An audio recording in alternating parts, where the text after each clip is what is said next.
कोई भी व्यक्ति जब साईं बाबा से मिलने द्वारिका माई में आता था तो बाबा उस व्यक्ति के बारे में पहले से ही सब कुछ जानते थे। ऐसा हमने कई सारी स्टोरीज में पढ़ा है। और चाहे वो भक्त बाबा से पहली बार मिल रहा हो या किसी ने बाबा को उसके बारे में बताया भी ना हो, तब भी बाबा उसके बारे में 100% हर जन्म के बारे में, और वो व्यक्ति कहाँ से आ रहा है, शिरडी में द्वारका माई में क्यों आया है, वो सब जानते थे। ऐसी एक अलौकिक कहानी मैं आपको बताना चाहता हूँ। एक बार भाऊ साहब प्रधान जो कि साईं बाबा से पहली बार मिलने आ रहे थे और उनके कुछ मन में प्रश्न थे, साथ ही में उनको भेजा था उनके गुरु माधवनाथ ने। माधवनाथ जो कि बाबा के समय के ही एक संत थे, माधवनाथ को अपना गुरु मानते थे भाऊ साहब प्रधान।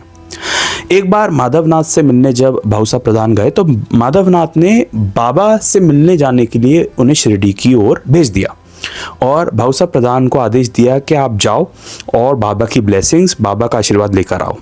असल में जो भाऊ साहब प्रधान थे उनको एक बच्चा हुआ था और छोटे बच्चे के कान जो हैं उन्हें वो छिदवाने थे और उनके मन में ये प्रश्न था कि वो जो बच्चा है और जो उसके कान में छिदवाऊंगा वो कोई सुनार से ही छिदवाऊं या फिर मैं खुद उसको कहीं ना कहीं से वो उसके जो कान है वो छिदवा लूँ। तो ये जो बात है उनके मन में प्रश्न काफ़ी ज़्यादा घूम रहा था। तो उन्होंने अपने गुरु से पूछा, लेकिन उनके गुरु ने कोई उन्हें जवाब नहीं दिया और उनसे कहा कि आप शिरडी जाओ और शिरडी जाकर बाबा के दर्शन करो। भाऊ साहब प्रधान पहली बार शिरडी यात्रा पर निकल जाते हैं। भाऊ साहब प्रधान द्वारका माई में एंटर होते हैं, वहाँ पर जाकर बाबा के सामने बैठ जाते हैं। अब तक बाबा से किसी ने भी भाऊ साहब प्रधान की कोई बात नहीं करी थी, ना ही भाऊ साहब प्रधान जो है वो बाबा से मिलने आगे आए थे। वो बस द्वारिका माई में जाकर बैठे हुए थे। तमाम जो भक्त थे वहाँ पर उस वक्त मौजूद थे और बाबा भी वहाँ पर बहुत आराम से बैठे हुए थे।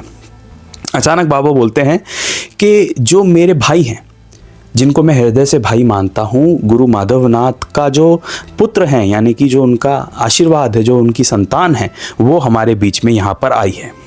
अब जो भक्त बैठे थे वो ये सोच रहे थे कि बाबा किसके बारे में बात कर रहे हैं, लेकिन बाबा तो ठहरे बाबा, उनको सब कुछ ज्ञात है। वो बोलते हैं कि माधवनाथ जो मेरे भाई हैं उनके संतान, यानी कि जो उनके भेजा हुआ प्रसाद है, उनका आशीर्वाद है, वो हमारे बीच में आया है और हमें खुश होना चाहिए। इससे पहले माधवनाथ उठते और बाबा की तरफ जाते, बाबा ने एक बात और कही। बाबा ने कहा कि एक बार मैं गधा अपने साथ लेकर जा रहा था जिसकी पीठ पर काफ़ी सारा सोना था और जो चोर थे उन्होंने वो सोना चुरा लिया। खैर दुनिया बहुत बेईमान है, लेकिन हमें जो कान है वो छिदवाने चाहिए बच्चे के, हमेशा सुनार से ही छिदवाने चाहिए, जिसका काम उसी को साजे। तमाम जो भक्त बैठे थे उनको भी बहुत आश्चर्य हुआ, क्योंकि असल में बाबा के पास कभी कोई सोना रहा नहीं, ना ही बाबा काफ़ी सारा सोना लेकर किसी गधे के साथ जंगल में निकले। लेकिन बाबा ने बात क्यों कही? और उसके बाद बाबा ने कहा कि दुनिया बहुत बेईमान है, लेकिन फिर भी जिसका जो काम है वो हमें उसी से ही करवाना चाहिए। ये पूरी स्टोरी जो बाबा ने सुनाई, इसमें से एक लाइन माधवनाथ के काम की थी, बाकी हो सकता है किसी और भक्त के लिए बाबा ने बोला हो, क्योंकि जो कहानी बाबा अक्सर बोला करते थे या जो भी बात बाबा यूं ही बोल दिया करते थे, उन भक्तों को समझ में आए या ना आए, लेकिन जिसके लिए बोली गई थी उसको ज़रूर समझ में आती थी।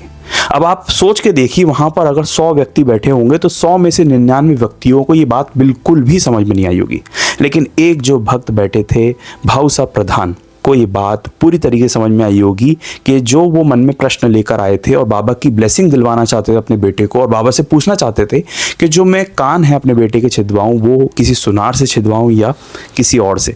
तो बाबा ने इस लाइन में ही जो है उत्तर दे दिया कि जिसका काम उसी से करवाया करो। तो एक सुनार को ढूंढो और उसी से अपने बच्चे के कान छिदवाओ और किसी से नहीं।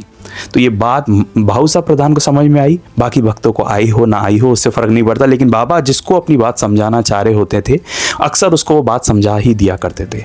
तो यहाँ पर हमें ये जानने को मिलता है कि जो भाऊ साहब प्रधान थे, ना ही वो बाबा से पहले कभी मिले थे, ना ही बाबा उनसे कभी मिले थे, लेकिन बाबा अच्छी तरीके से जानते थे कि जो उनके भाई हैं, गुरु भाई हैं, या जिनको बाबा ने भाई से संबोधन किया, माधवनाथ गुरु ने भाऊ साहब प्रधान को उनके दर्शन के लिए शिरडी भेजा है। और भाऊ साहब प्रधान क्या क्या क्वेश्चन मन में लेकर आए हैं। तो ऐसा कहते हैं ना कि आप अपने प्रश्न बाबा से पूछिए या ना पूछिए, बाबा को आपके प्रश्न करने से पहले ही मालूम होता है कि आपके मन में क्या है। तो ये कहानी हमें समझाती है, और ऐसी ढेर सारी कहानियाँ हमें समझाती हैं कि बाबा से कुछ भी छुपा नहीं रह सकता। अगर आप बाबा से जुड़ना चाहते हैं या फिर ऐसी अनोखी इंटरेस्टिंग कहानियाँ जानना चाहते हैं जब भक्त बाबा से मिलने शिरडी आया करते थे, तो मैं ऐसी ढेर सारी कहानियाँ आपके लिए पढ़ता रहता हूँ, समझता रहता हूँ और अपनी समझ के अकॉर्डिंग आप तक पहुँचाता रहता हूँ। अगर आप बाबा से या मेरे से जुड़ना चाहते हैं, बाबा की इन कहानियों को सुनना चाहते हैं तो आप इस चैनल को भी सब्सक्राइब कर सकते हैं। मिलेंगे एक नेक्स्ट वीडियो में एक नई कहानी, एक रियल हिस्ट्री के साथ। तब तक के लिए ओम साई राम।